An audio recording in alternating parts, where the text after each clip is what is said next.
This is the Uptick Newswire Stock Day podcast, sponsored by InvestorsHangout.com.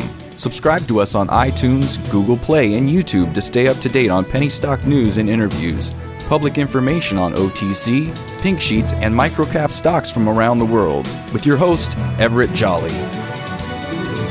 On today's show, we have a returning guest. The company was back on our show back in November 20th. That time, I thought it was undervalued. I felt comfortable going out and buying some of that. I told my listeners to. Well, if you did, you're probably up about 60, 70% on your money.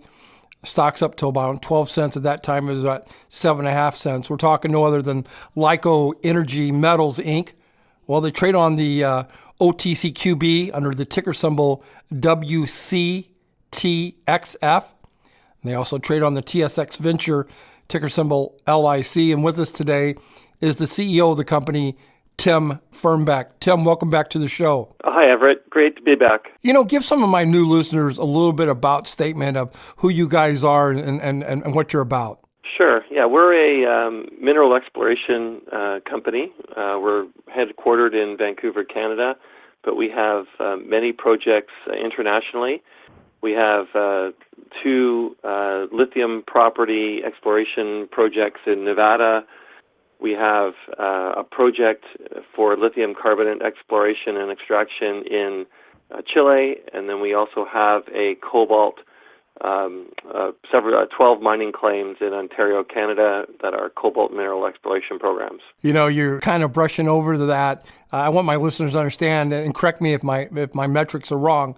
The property in Chile holds about 30% of the world's lithium production. Isn't that correct? So Chile, as a country, is the world's largest exporter of lithium carbonate, and the area that we are in produces 37% of the world's lithium currently, and that's with two companies primarily, which are large multinationals, SQM and Rockwood Albemarle. So we are we're one of four companies that operate in the Atacama Salar, where 37% of the world's lithium is generated right now. That's amazing.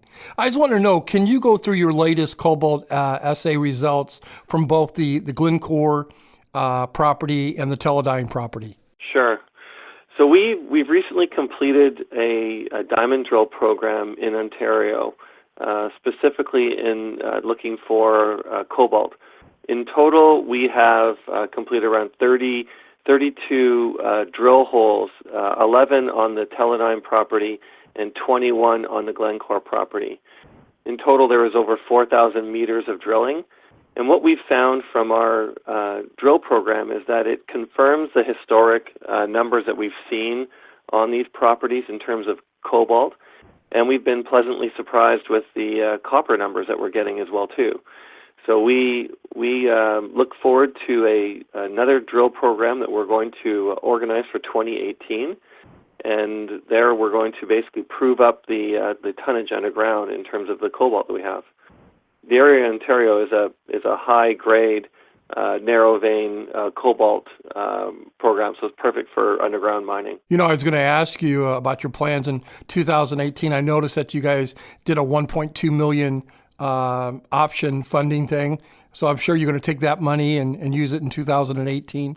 What are the plans? Yeah, so 2018, we're going to get we're getting the final results from the Teledyne drill program back from the assay lab probably early part of next week, when we've been continuing to announce the results that we've had from that exploration program. It's been very positive, so we feel comfortable that we're going to be able to spend another season in the field drilling, and the hope is that we can put several more $1 million of drilling in the ground.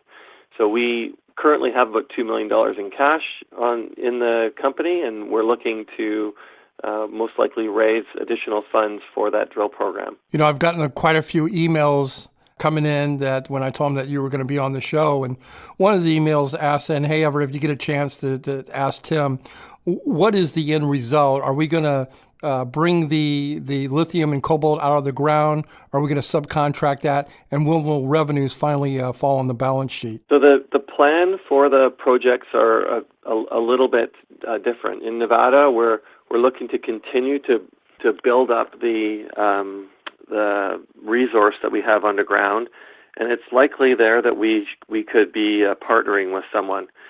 In the Chilean properties, we have we're like a small group with a very prolific property right in the middle of these elephants in the room. So most likely we are going to be able to look to put that property into production. We will need to do a little bit more work in terms of the exploration on that property, but it's a manageable property that we believe that we could put in production and have revenue generated from it.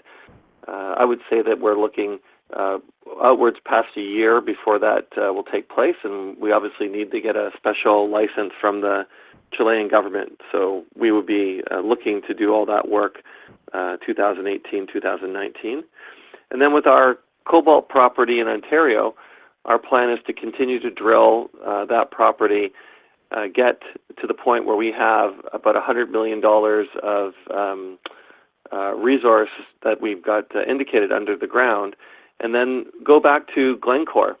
We purchased a property off of Glencore in the area, and they are very much interested in us improving the property and then coming back and being a partner with our company. So we would engage in discussions regarding that partnership going forward and what a joint venture might look like. Would that joint venture possibly ensue in 2018 or 2019? So we will need to do a little bit more exploration work. So the 2018 exploration work could result in that partnership discussion with Glencore starting in 2018.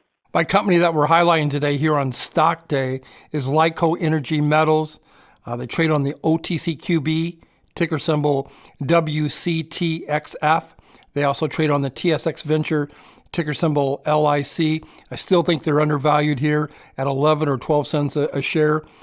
Tim, in closing, is there anything that you would like to get out there to the listeners that maybe we didn't get a chance to touch upon? I think just that we're a diversified company that is in the lithium and cobalt space, and that our properties are very well situated. The cobalt property that we have, we're getting great results off of that property. The Glencore property is not only seen significant intersections of great cobalt numbers, but we've got numbers as high as like 8.5% for the Glencore property, and then recently we've announced with the Teledyne property numbers over 20% cobalt in our drill core. So we think that we're in the right place with that cobalt property, and we know that we're in the right place with the Atacama property for lithium. I want to thank you for coming on the show. It's always a pleasure to have you on the show. I wish you nothing but continued success. Hopefully you'll come back on in about 40 or 50 days and give us an update. That sounds great. By that time, we should have our exploration program identified for Teledyne and Glencore.